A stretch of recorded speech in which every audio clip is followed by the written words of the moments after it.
এখন আমাদের সামনে হজের গুরুত্ব ও ফজিলত নিয়ে আলোচনা রাখবেন হাফেজ হজরত মাওলানা মুফতি ইহতেশামুল হক নোমান দামাত বারাকাতুহুম মাদ্দাজিল্লুহুল আলিয়া। হজরতের কাছে আমার একটা প্রশ্ন থাকবে, সেটা হচ্ছে, অনেকে মনে করেন বয়স হোক তারপর হজে যাব, বা সব দায়িত্ব শেষ করে তারপর হজে যাব। ইসলাম হজের গুরুত্ব এবং এই যে বিলম্ব করা, এ সম্পর্কে কি বলে? সম্মানিত দর্শক শ্রোতাবৃন্দ, পবিত্র হজ্জে বাইতুল্লাহ এটা ইসলামের 5টি স্তম্ভের মধ্যে অন্যতম একটি স্তম্ভ এবং হজ্জে বাইতুল্লাহর বিধান আল্লাহ তাআলা জারি করার মাধ্যমে ইসলামের পূর্ণাঙ্গতা দান করেছেন এবং এটাই সর্বশেষ স্তম্ভ যেটি ইসলামের আহ, এই বিধানটি আল্লাহ তাআলা প্রণয়নের মাধ্যমে আল্লাহ তাআলা ইসলামকে পূর্ণাঙ্গতা দান করেছেন এবং এটি প্রত্যেক সামর্থ্যবান এবং স্বাবলম্বী ব্যক্তির উপরে ফরজ হয়ে যায় শরীয়তের দৃষ্টিকোণ থেকে। যে ব্যক্তি বাইতুল্লাহ শরীফে আসা যাওয়ার খরচ এবং সেখানে অবস্থানকালীন সময়ে তার যাবতীয় খরচাদি এবং ওখানে অবস্থানকালীন সময়ে তার পরিবার পরিজন তাদেরও ভরণ পোষণের ব্যবস্থা, তার টিকিট ভিসা সহ এবং ওখানকার সে অবস্থানের সময়কালীন তার যত খরচ আদি আছে সব কিছু সম্পাদন করার সামর্থ্য যে ব্যক্তির থাকবে তার উপরেই কিন্তু পবিত্র বাইতুল্লাহ শরীফের হজ সম্পাদন করা ফরজ হয়ে যায়। এই প্রসঙ্গে কোরআনে কারিমের দিকে যদি আমরা তাকাই, আল্লাহ তাআলা কি নির্দেশনা দিয়েছেন? আল্লাহ তাআলা নির্দেশনা দিয়েছেন, ওয়ালিল্লাহি আলান নাসি হিজ্জুল বাইতি মান ইসতাতা ইলাইহি সাবিলা।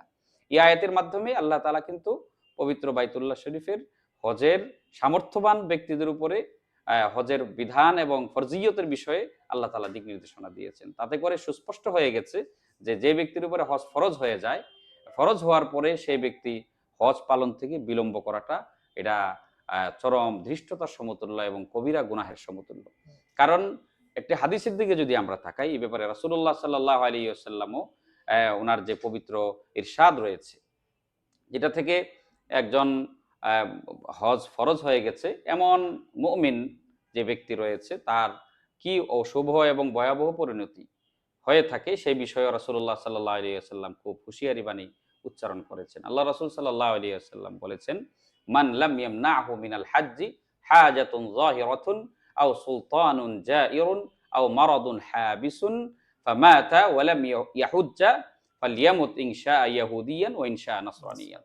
হাদিসের সারাংশ বা খোলাসাতুল কালামের দিকে যদি আমরা তাকাই, আল্লাহ রাসূল সাল্লাল্লাহু আলাইহি ওয়াসাল্লাম এই হাদিস থেকে এটাই বোঝাতে চাচ্ছেন যে ব্যক্তির উপরে বাহ্যিক কোনো বাধা বিপত্তি নেই, যে কোনো এমন অসুস্থতা যে অসুস্থতার কারণে সে বাইতুল্লাহ শরীফে গমন করতে পারছে না, অথবা রাষ্ট্রীয় কোনো বিধিনিষেধ আরোপিত হয়ে আছে, অথবা তার অন্য কোনো প্রতিবন্ধকতা সৃষ্টি হয়ে আছে, এমন ব্যক্তির সামর্থ্য থাকা সত্ত্বেও যদি সে হজে না যায়, হজ ফরজ হয়ে যাওয়ার পরেও আল্লাহ রাসূল সাল্লাল্লাহু আলাইহি ওয়াসাল্লাম খুব ভয়ানক কথা বলেছেন।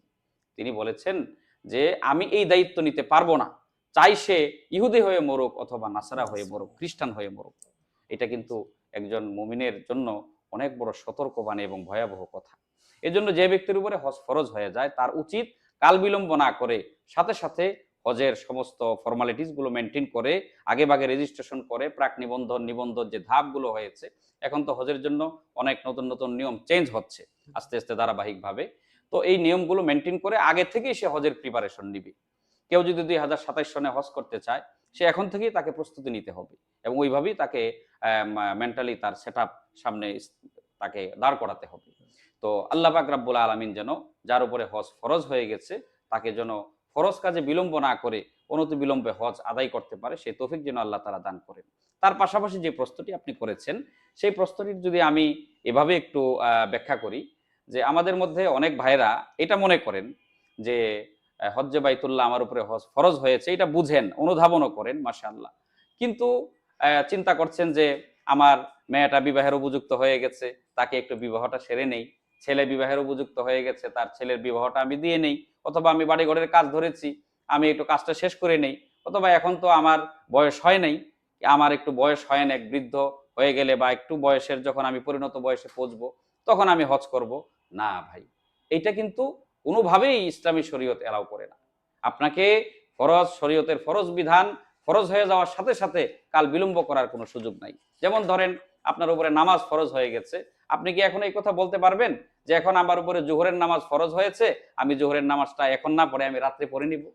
এটা যেমন বলা আপনার সুযোগ নেই, ঠিক তদ্রূপ হজ ফরজ হয়ে যাওয়ার পরেও বিলম্ব করার কোনো সুযোগ নেই।